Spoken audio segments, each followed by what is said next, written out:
En el capítulo de hoy vamos a hablar de parametrización, procrastinar. Vaya, esa sí me sale. Bueno, de usar parámetros en los estudios de arquitectura e ingeniería.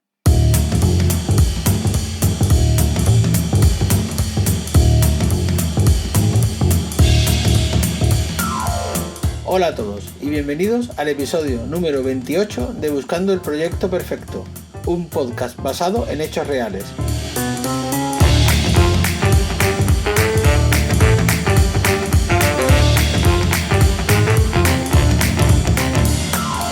Yo soy José Luis de la Rocha y algunas veces trabajo de arquitecto y otras de delineante, de director de proyectos o CEO de mi empresa, pero siempre disfrutando de cada momento.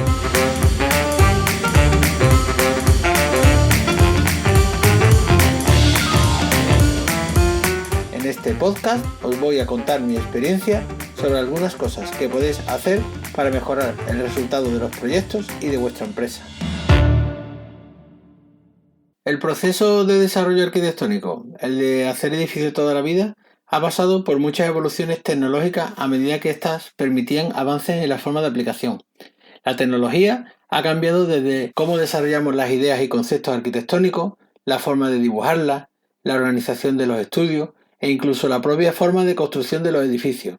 Desde las tablillas de yeso al papel, desde las reglas al paralé, desde los estilógrafos al ordenador o, como he dicho antes, desde colocar las piedras manualmente a las grúas o incluso pasar de usar elementos naturales al hormigón o los impresos por impresora 3D.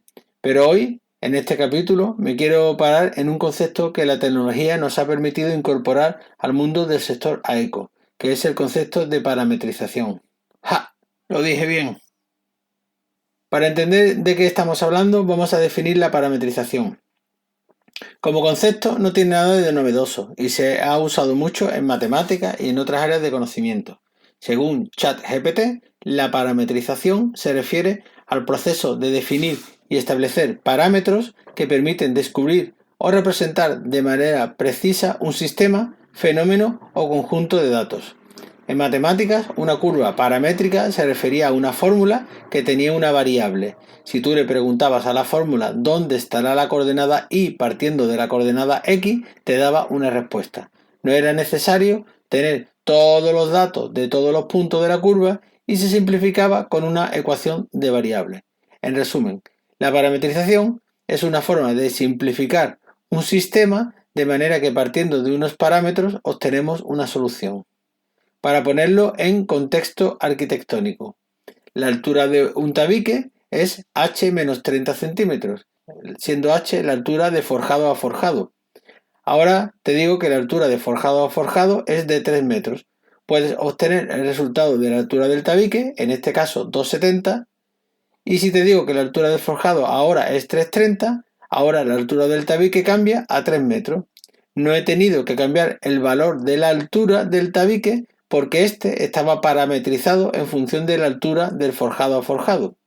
Ahora imagina el potencial que tiene esto en el sector de la arquitectura.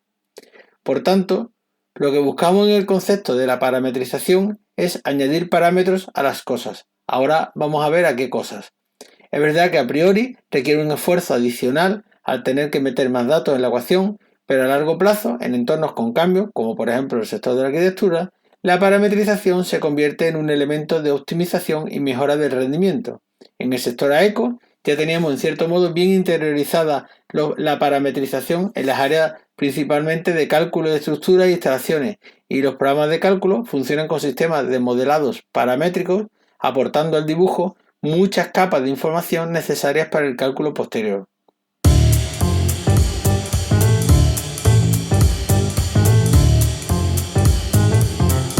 Pero nos quedan muchas áreas de mejora. Por ejemplo, en la gestión de expedientes. Podemos crear una carpeta y ponerle un nombre cualquiera. Si el nombre lo acompañamos de un código numérico, un par de letras de la provincia o un código de letra del cliente o un número para la fecha, ya le estamos metiendo ciertos parámetros al expediente, aunque sea un poco cutre y el sistema de Windows no permita otra forma de parametrización de carpetas y archivos. Pero este sistema no nos permite que nos ponga una numeración automática nos cambie el color de la carpeta en función del estado o no veamos las carpetas que hemos terminado. Pero para esto necesitaríamos un software que nos permitiera meter más parámetros. Y aquí tenemos desde pues, una simple tabla de datos, como un Excel, un Google Sheet, etcétera, a programas que permiten hacer tablas de datos vinculadas entre sí, como Notion, Airtable o Podio, o programas específicos para la gestión de expedientes, como Asana, MN Program o GESproject, que es el que yo uso y que perfectamente podía estar patrocinando este capítulo. Con estos datos metidos en los expedientes nos va a permitir hacer análisis agrupando parámetros, por ejemplo, ver el estado de terminación de los proyectos por tipo de proyecto o incluso meterle una capa extra de Business Intelligence como el Power BI para obtener mucha más información. Otra área donde podemos usar la parametrización sería la económica financiera.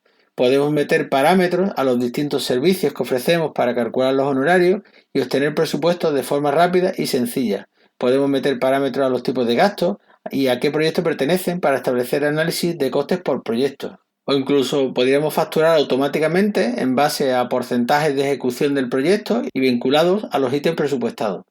Por supuesto, también incorporando a esto la Business Intelligence y combinando con los datos de los expedientes, pues podemos tener un control muy automatizado y certero del estado del estudio. En la parte de diseño, por ejemplo, tenemos todavía bastante que avanzar.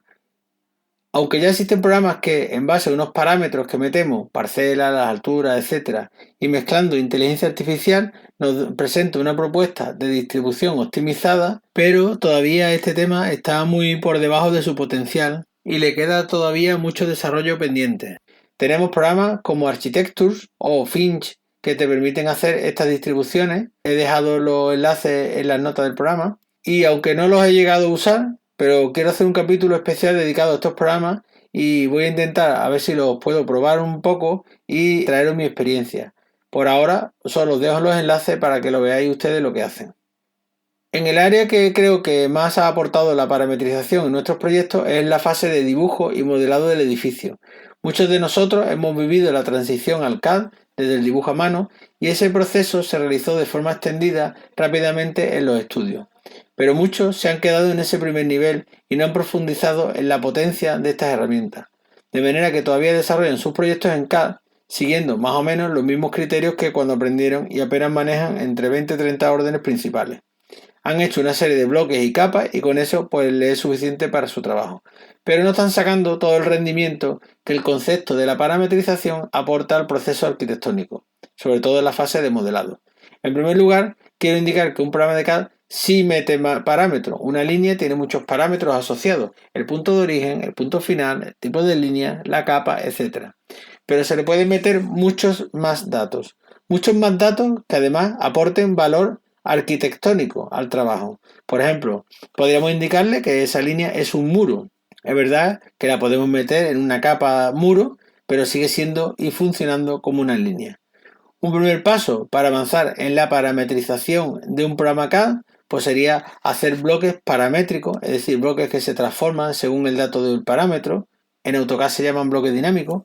Por ejemplo, una puerta que cambia de ancho según el parámetro anchura o un bloque de ventana que cuando se inserta entre unas líneas, pues corta la línea donde se inserta, asimilando que se inserta dentro de un muro. Bueno, pues todo esto ya está inventado, desde hace muchos años además. Desde 1982 apareció por primera vez Archicad y hasta la actualidad pues han salido muchas aplicaciones para trabajar modelos paramétricos de arquitectura. Posteriormente, con la aparición de la metodología BIM, que necesitaba para su correcta gestión modelos con datos para obtener y compartir la información entre los distintos agentes, estos programas se desarrollaron de forma masiva y ahora tenemos un mercado repleto de aplicaciones con distintas funcionalidades y distintos precios que se adaptan seguro a tus necesidades. En este sentido, hoy voy a hacer un recorrido no ordenado por ningún criterio especial del panorama de las distintas opciones que tenemos en el mercado para que tengas referencia y perspectiva. Por un lado, tenemos los programas CAD, pero con extensiones y plugins para meter parámetros arquitectónicos en los modelos. Desde el clásico AutoCAD, que permite hacer bloques dinámicos o escalas anotativas y otras funcionalidades paramétricas, hasta los programas de CAD menos conocidos, pero que también disponen de las mismas funcionalidades como BricsCAD, ZWCAD o incluso FreeCAD.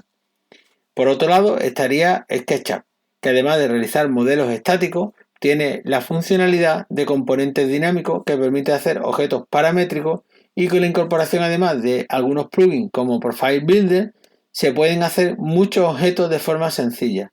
Os recomiendo que veáis los vídeos de Rafa Teresa en su canal de YouTube para ver la potencialidad que tiene este programa. Más avanzado que estos, tenemos los programas de modelado como Rhino con la extensión de VisualArt, que permite también modelar objetos paramétricos, además de la potencia del sistema de programación no-code de Grasshopper, que permite un sistema de modelado paramétrico avanzado. Similar a Rhino, pero open source, tenemos a Blender, con su extensión de Blender Bin y con la que se pueden también hacer modelos paramétricos muy avanzados.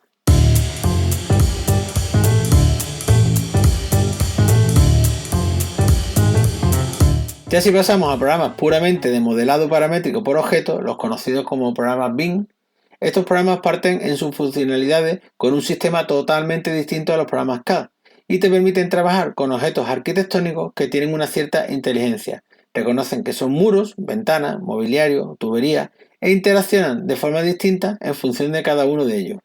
Este modelado parte de la parametrización de los objetos y relaciones con otros objetos y elementos de manera que permite trabajar a la vez en 2D y en 3D, te permite decirle que te saque un listado de puertas y reconoce de todos los elementos dibujados cuáles son puertas y cuáles son ventanas, te permite cambiar las alturas de planta indicando un valor y que todos los muros se desplacen hasta la nueva medida. Entre estos programas está el archiconocido Revit, pero no es el único. De hecho, no es el mejor para determinadas cosas. Y hay otros software para creación de estos modelos como Archicad, Allplan y otros menos conocidos pero muy interesantes como Vectorworks, Icosync, CP Architecture o Edificio, que es el que yo uso y que también podía patrocinar el podcast. Y sobre este tengo algunos vídeos en mi canal de YouTube que podéis acceder en las notas del programa. Sobre el tema de programas de modelado paramétrico, haré otro programa especial en el que hablaré con más detalle de todos estos programas por si os interesa alguno y ir probando. Otra cosa que podemos parametrizar son las memorias o en general lo que serían todos los documentos de formato texto de los proyectos. Esta parametrización puede venir usando plantillas o con campos asociados a una tabla de Excel, en la que se puedan escribir datos comunes como el nombre del cliente, datos del proyecto, etc., de manera que actualizando el vínculo a la tabla de datos de cada uno de esos proyectos, te cambian los datos en el documento. En cada uno de los apartados correspondientes, pues te pone el nombre del cliente de ese proyecto, la dirección, etc. De manera que solo tienes que apuntarlo una sola vez en un solo documento. Otra actividad de las que trae mejora la parametrización es en el área de las mediciones. Ya no tiene sentido realizar la medición midiendo directamente sobre planos estáticos, ya sean en papel o sobre archivos de CAD. Ahora puedes tomar datos de los parámetros que ya traen los modelos directamente y que se han introducido a la hora de modelar y tú lo único que tienes que hacer es recopilarlos y ponerlos en orden y asociarles un precio de una base de precios. En este sentido, todas las empresas de mediciones han desarrollado sus propias funcionalidades como Presto IFC, Open Bin Quantity de CIPE o la última estrella que se ha unido a la fiesta, que son las mediciones del programa Mamba. Después de todo lo que hemos visto, vamos a hacer un resumen de las ventajas y desventajas de la parametrización. Ventajas. Lo que se consigue con la parametrización es básicamente poder hacer búsquedas con filtros, mejorar la velocidad de cambio en los datos parametrizados, automatización de procesos en base a los parámetros o meter todos los datos de una sola vez y que cada uno de los programas que necesitan esos datos se retroalimenten de esos parámetros. Desventaja, pues requiere una planificación de parámetros para que no se convierta en un caos de datos sin control ni uso. Requiere tiempo para meter parámetros, lo que a priori te va a parecer que vas a dedicar más tiempo, pero después vas a sacarle ventaja a nivel de eficacia, pero hay que dedicar tiempo. Y hay que tener una cierta organización en la introducción de datos para que tenga una trazabilidad y se pueden usar entre distintos compañeros y que no que cada uno le ponga los nombres que les da la gana o una información que no es vinculante, con lo cual genera problemas a la hora de la coordinación. Para terminar, espero haberte descubierto un mundo de posibilidades y que incorpores y busques introducir la parametrización en los procesos habituales de tu estudio, de manera que estés continuamente pensando ¿dónde puedo tener un sistema paramétrico que me permita mejorar y trabajar de forma más eficiente? En otros capítulos voy a hablar con más detalles de los distintos software para que tengan más referencias y hablaremos de otros conceptos que nos trae la transformación digital para animarte a comenzar el cambio hacia el futuro de los sistemas de trabajo del sector AECO. Y con esto llegamos al final del capítulo. Espero que te haya gustado y aportado alguna cosa que no sabías y te invito a enviarme dudas y consultas. Por último, quiero recordarte que además del podcast tengo una newsletter semanal donde hablo sobre estos temas, pero en píldoras más pequeñas. Si te interesa probar, suscríbete en la web de arquitecturaeficiente.es/suscripción y con esto podrás acceder también al canal de Discord. Si te ha gustado, no olvides seguirme y recomendar este podcast a otros compañeros que también lo necesitan. Y sin más me despido y nos vemos en el próximo programa.